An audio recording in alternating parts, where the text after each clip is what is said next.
Good morning. I'm out for a snowshoe walk this morning. I'll show you guys a few different things today. Maybe see some fresh tracks. One of the things I wanted to talk about, you see this beautiful white spruce here.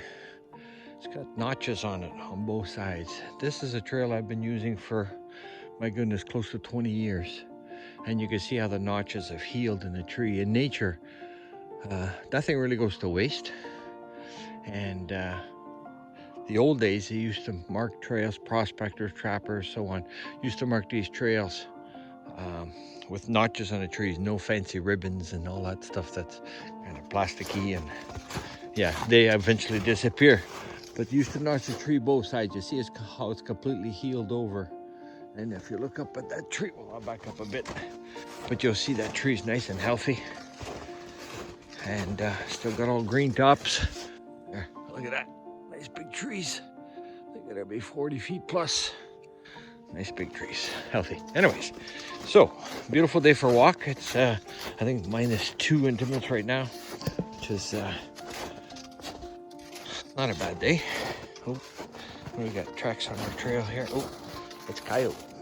I believe that's coyote tracks. Yeah, came through the bush here, and he came down my trail. Whoa. Yeah, just looking for anything they can eat. There's not a real fresh, but a rabbit run there. And we'll carry on here a little bit. What else is interesting? We'll be back. Come for a walk. Okay, we're back across the snowmobile trail and keep walking on my trail. There's another one of those notches, blazes they call them, on one of the pine trees. And again, like I said, I did that about, oh God, close to 20 years ago. And you look at the tree up there, it's still green, nice and healthy. And there's more over here, same thing. Sorry for, maybe I'm moving too fast with the phone. But anyways, yeah. Things like that in nature, they fix themselves up. Well, not always, some die, but a lot of them survive. It's pretty cool. Yeah. Yeah, what else is interesting in here? Nice walk. Better than sitting watching TV or drinking coffee. I drink too much coffee as it is. Yeah, get the fresh air, the exercise. You want to feel good? Get out there. Do something. Yeah, there's a rabbit track there. Coming through, and yeah. I think just rabbit. I'm looking for lynx tracks. I know they're back here. If you've seen my other videos, this is where he comes from, back here. A neighbor of mine seen one up the road the other day, which was pretty cool. I didn't get close to it, but it was still nice to see. Yeah, I'm sure they were excited. They're quite a majestic animal. Pretty neat.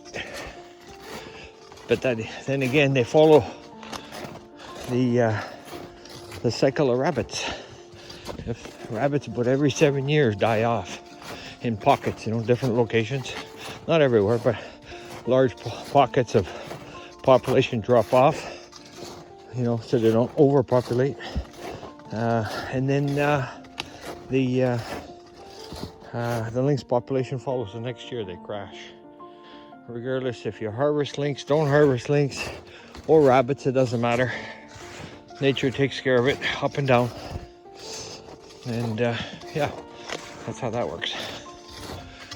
In case people didn't know that, there's lots out there. Most of the animals, or a lot of the animals, are nocturnal. That's why people don't see them. They say, "Oh, there's none here. They're endangered," and they really don't have an idea. Oh, there's grouse tracks. I don't know if you can see the little footprints there. Hopefully my phone picks it up. But that's ruffle grouse. And that's a little rabbit nugget. Yeah. Coming up to a spot here. I want to show you something else too.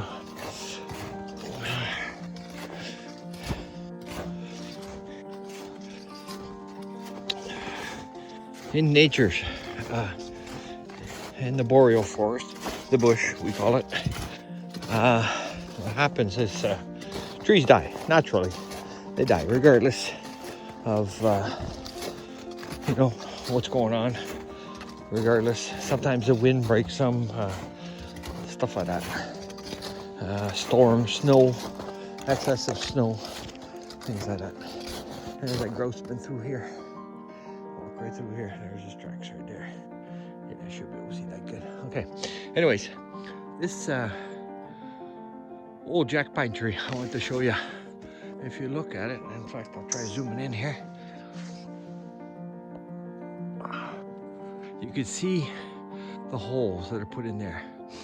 What that is woodpeckers. The woodpeckers that do those holes could be the hairy woodpecker, it could be the pileated woodpecker, and probably other ones. But what they're looking for is grubs in there. Carpenter ants will get into these, and other insects I'm sure, will get into this old dead wood and they eat it, and it's food for them. But the carpenter ants, the woodpeckers, they want to eat the ants themselves and the larvae. They have a mechanism, or I guess a method of hearing them in there, and they're able to know what tree to start picking at and get their food out of there. Pretty amazing. Anyways, these holes that they make become nesting cavities for other things like squirrels, birds, and if it's big enough, maybe even a pine marten, they'll nest in there and raise their young in a safe location out of weather and out of other predators. Because in nature, it's eat or be eaten. That's the way it goes. So, yeah. So I just want to show you that nothing goes to waste. This tree eventually will fall down. Okay? It'll fall over. It'll become earth. The mushrooms and fungi and other insects and that will devour it, and it'll turn to earth and good fertilizer for the other trees around. That's how it works, and everything's interconnected under the earth through a mycorrhizal fungi, they say, which is like a web, and it connects everything. Anyway, so this is what it looks like in some locations. Not everything's like this. You get these patches of what we call tag holders. It's a real jackpot to walk through. Makes a mess. But anyways, we'll carry on my trail here.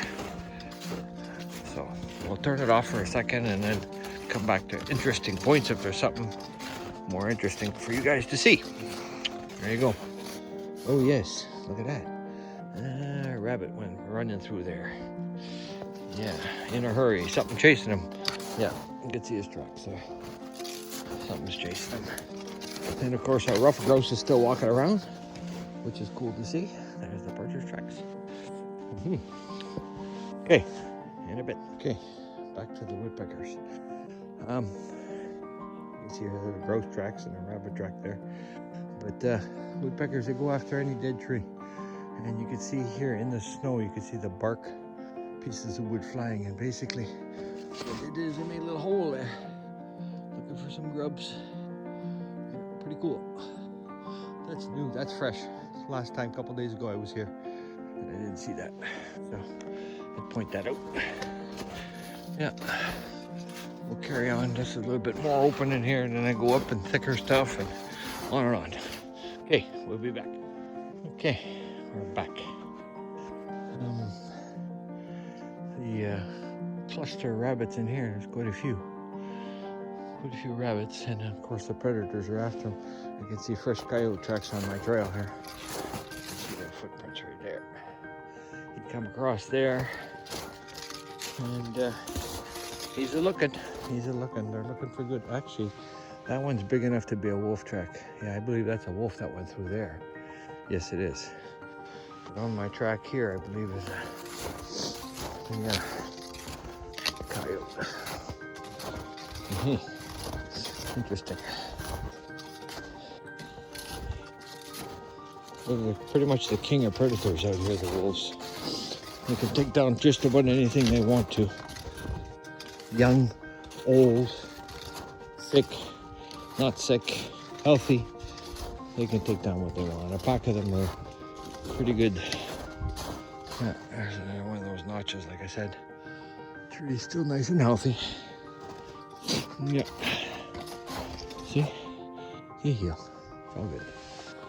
No different than a branch breaking off or something like that. Yeah.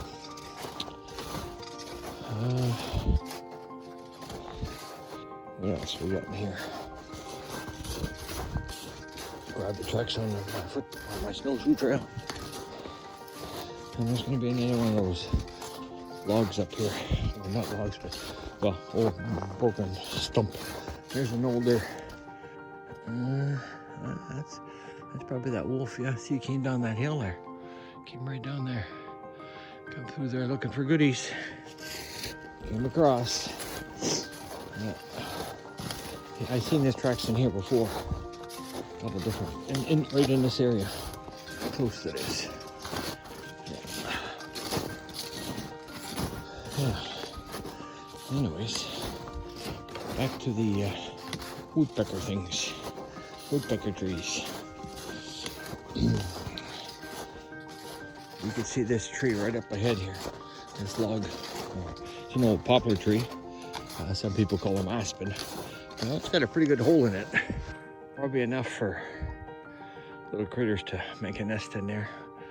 Squirrels definitely big enough for that. But then again, another animal like a pine marten or something will make a nest out of the squirrel's nest and have the squirrel for lunch. And that's the way it works in nature. Yeah. Anyways, cool. Something I want to talk about. There's that wolf track. Yeah, he's walking on my trail now. Yeah, something I want to talk about here is, oh yeah, he made a turn and went that way. Oh, and he left his calling card. Oh my, very nice, thank you. Yeah, that's a wolf. Definitely heavy enough to sink on my snowshoe trail. We've had mild weather, so. Anyways, what I wanted to talk about is Timmins is the city with a heart of gold, I guess they call it. It's very, it's been in history a long time. Timmins has been a mining town. Gold, silver, nickel, and other iron ores and different materials that the miners look for here, the mining companies look for. And they create employment and keep the economy going and all that stuff, like anywhere else. People got to work to make a living to survive, and yeah. But years ago, there have been many prospectors in this area, and you know, before roads, railways, it was all summertime mostly. Well, sometimes snowshoes in the winter, but they had to have cabins and whatnot. And this spot here, I want to show you this whole cabin here. Probably not a prospector's cabin or an old trapper's cabin. It's probably some local kids or something, but as you can see, the roof's collapsed and that. Eventually it'll turn to dust. It'll be nature, you know, over time. But they built cabins like that along their trails, and what they did is they needed a place to stay. You can't travel back and forth, you know. It's not like go to work and come back the same day or after a week or a month. So they'd stay out in the bush, and basically that's what it looked like, these cabins. Old cabins, and like I said, they needed a shelter, and that's what they did. They built these little cabins. They weren't very big. The ceilings were pretty low too, most of them. I've seen some that weren't collapsed, and I got inside, and yeah, they keep them pretty small for heating purposes and that. Anyways, yeah. So here we are. We're coming up to an old beaver pond here. There's no resident beaver there now. What happens is the food, their desired food, dwindles off eventually, and they move on. They move either up the way or down the way. They'll go different locations. Possibly the predators got them, wolves, bears, a trapper, but eventually there'll be more that come back. This was something else I wanted to show you. There's black bears here. Timmins is known for lots of black bears. And this tree here, okay, I've seen this for quite a few years now. And what it is, you can see in the markings here, okay, that's a bear, stands up, turns his head and he bites the tree. Okay, rips the bark off, and he might claw at it a little bit too. Of course, this one's pretty much pooched now. Maybe a little bit green still, but you can see the old marks in here. These marks, that's a bear with his teeth marking it. And what they do, that's for marking their territory. It's not a sign of aggression or stay out of my territory or anything like that. It's just marking their area. And of course, they probably urinate and defecate and all that kind of stuff. But yeah, that's how they mark their spot. That's what bears do. And I've seen that many times, many locations.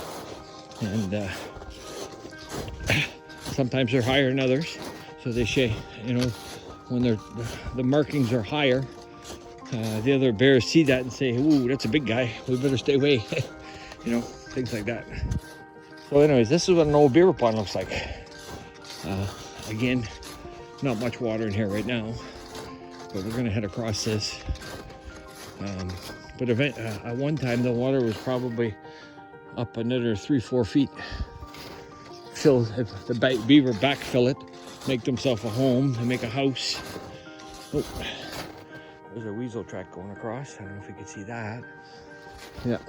So they make themselves a house, and they live under the ice. They make a food cache. They cut the branches and have their desired food. Mostly poplar and birch and a little bit of green stuff like maybe cedar, a little bit of pine, tag alders on top, mostly for weighing it down, but they do eat some of that and eat the bark under the ice. They don't come out. They're safe in the dark all winter long. They come out, they feed, they go back in their house, and they just stay there. No TV, no nothing. Just in nature, the way it is. Yeah, so for people who don't know or didn't know, that's how it works. Yeah, you can see old tracks. Predators like lynx and wolves and fox and whatnot. They're all looking for those guys. They're looking for beaver. They're looking for muskrat. They're looking for easy meals. To them, those are a lot of their main prey. And at certain times of the year, they're more accessible than others. And other times, there's that hump right there, probably an old beaver house there at one time, you know. And a few years ago, I'd say maybe 8-10 years ago, this pond was alive. There was beaver in here, but it's dry now, or mostly dry. The creek comes through. Nice walking. Take you guys for a walk. One of the things I want to show you, you see here, see that hole? You avoid that stuff. You don't want to go for a swim. So I go around, crossing these little creeks.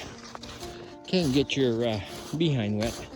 And even though it's not super cold, it's a good half-hour walk back to the house. And I don't want to go for a swim, so we'll avoid that. We'll go around. You can see the open water there. Yeah, stay away from that. Cool. Okay. We'll shut this down for a second and we'll be back. Okay, we're back. You can see here in front of me a good rabbit run. Decent anyways. And what they do is they follow the same trail and they mark their little territory along the way. They eat the little niblets of branches and whatnot basically along the way as they're going. And that's how they follow their trail. I wouldn't say they don't want to get lost, but because they're in the bush, home is the bush. Yeah, keeps them in line. They make these little runs, and easier going on top of the soft snow too, I guess, eh? Once the trail's packed like a snowshoe trail, makes it a little easier to travel. Breaking trails, especially in the real deep snow, is a little bit harder to do. Yeah, I would imagine these locations, see how the bush changes? Different in here. I would imagine these locations would be explored by prospectors years ago. I've never been in here in the summer. Someday I'm going to come for a walk. Maybe this summer will be the one. And we'll come in here and see different tracks and see what's going on. Any signs of old exploration and whatever. This little cabin up here, not a cabin, it's I'd call it the coffee shop. The reason I call it the coffee shop, and ain't no coffee, there's no Tim Hortons here. Not there, anyways. I used to walk across here, bring a little bit of coffee and sit down, have a coffee, just listen to the bush, listen to the sounds, the peace and quiet in the winter. It doesn't matter how cold it is. I enjoyed it. You know, you get dressed for the weather. And you get to see and listen to different sounds. Rabbits underneath here. But it's pretty run down. Got indoor outdoor carpeting. No shag rug. Pretty quiet. Pretty much pooched. Ooh, up we go. Up. There we go. Yeah. So eventually that'll collapse. Might come get that tin someday. Maybe. We'll see. I hate to see garbage in the bush, but oh well. It's all over the place. It's what it is. Yeah. Okay. Carry on there. Okay. We're back. I'm on an old road. The prospectors, mining companies, they send these drilling companies in the bush. And what they do is they pick up signals for certain locations for the mineral content, I guess, or what could be possibly mineral content in the ground. So they'll send them out to do drill holes and whatnot. A little bit hard work in here today. Yeah, they'll send them out to do drill holes and to see if there's anything that makes sense for them, that they might do more exploration, drilling, blasting, to see if there's anything good in there. And then eventually, that's how mines are discovered. Not every location, of course. It would be too easy. But in some location, this hump up ahead here, that hill, that's where they did one of those trenches. They sent an excavator in here and probably opened it up to see if there's anything good in there, maybe a vein of gold or something like that. Probably not, but you never know. That's what they do. That's how they explore mineral-wise. They, when I was young, used to cut lines and everything. Today, everything's done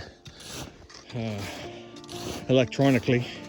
They register their mining claims and so on, pay the amount of money they need to do to pay it, and they hold it, and then they're required to do so much work every year or a couple years to keep it. But yeah, that's a trench they made, and they dig in the rocks. Something too, look at this. You see this little popper, got a fairly fresh break. Not super fresh, but moose. That's moose. And the reason I know that, and moose are browsers, meaning they eat the tips of branches. Okay? And you can see here how they chewed the tip. Right there. They chew the tip of the branches. They eat that. You can see these this little birch here. They chew the tip off of these, and they just mosey along through the bush and eat as they go. They gotta eat a lot of food to feed that big belly. They're a big animal. And yeah, so that's what they do. They got preferred foods at certain times, but that's how they do it. Yeah, anyways. So, just something I wanted to show you. Not real fresh. A couple years ago, I had taken some pictures here of just down there, a moose lying in the snow. And you could see their beds, that they were there. There was at least 2, maybe 3, I think. And probably a cow and a calf, maybe a cow-calf bull, whatever. And they were in the snow. And they're a big animal, and they're quite warm, even in the cold weather. And they melt the snow, and then of course, leave their calling cards behind when they get up and leave sometimes. But yeah, I showed people these tracks, but yeah, that's what this is. We'll turn around. I'll head back down this way now. I'm gonna go to a road. They're drilling back here, not right here, a couple miles from here. They're drilling, doing some more exploration work. And you never know, down the road, maybe someday, might be some mine activity back here. I guess we'll see. Time will tell. Okay, I'll be back.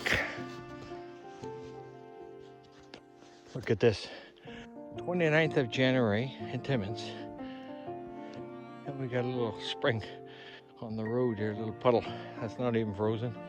And the grouse knows it's there, or found it. Came for a little drink. You can see his footprints, his little footprints coming up and crossing my snowshoe trail. Yeah, pretty cool. Came for a little drink. Ain't that neat, eh? Cool. We're going that way. Okay. Right there, what you're looking at there is a wolf trail. Probably a pack of wolves. At least 2, maybe more. And what they do at this time of the year, of course, is looking for food. And they're going to follow the trail. But the last time I came through here, there was moose tracks and these tracks. And what they do is they follow their tracks and they're hunting the moose. And in nature, it's a pretty cool way to go. But it's just natural. That's the way it works. And the moose don't actually jump on the wolves don't actually jump on the moose. What they do is they follow them, and then eventually they get a bite at their back leg, their hind leg. They take a nip at it. Ooh, there's a pileated woodpecker, I think. Pretty loud. Cool. Just like the one at my place, maybe same one. Anyways, so what they do is they nip at the back leg, and it starts to bleed, of course. Yeah, it's cruel. Cruel, but natural. That's the way it works. Anyways, they nip at the back leg, and then the moose bleeds, and they follow the track. And it doesn't matter if it takes a day, 2 days, 3 days. Doesn't matter. Day, night. They'll follow behind without getting hurt, because these moose are big animals. They can hurt them, with their foot or their horns or whatever. And eventually the moose runs out of blood, runs out of energy, falls down, and then they get on top of him. And yeah, he's still a little bit alive, I guess, at the time. But I've seen it. I followed their tracks before. And yeah, it's pretty gruesome. But that's the way it is in nature. That's the way they take care of them. Eat, like I said, eat or be eaten. They want to survive too, so yeah. It ain't Disneyland out here, folks. It's a real bush. More grouse tracks. Awful grouse. Quite a few tracks today. Grouse tracks. Crossing the trail, back and forth. And at least 2 here, maybe 3. For sure. Pretty cool. Anyways, I'm getting up the snowmobile trail. We're going to end this for today, I guess. Unless there's something else interesting down the trail. Yeah.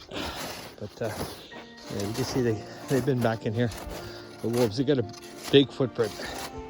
And the distance apart, they make a pretty big track. Yeah. And usually, I've seen it, where one footprint on top of the other footprint on top of the other footprint, almost toenail to toenail. They do that for energy saving, for safety. That's a little pea post there. Okay, I got a phone call. Gotta go. Hope you enjoy. Bye.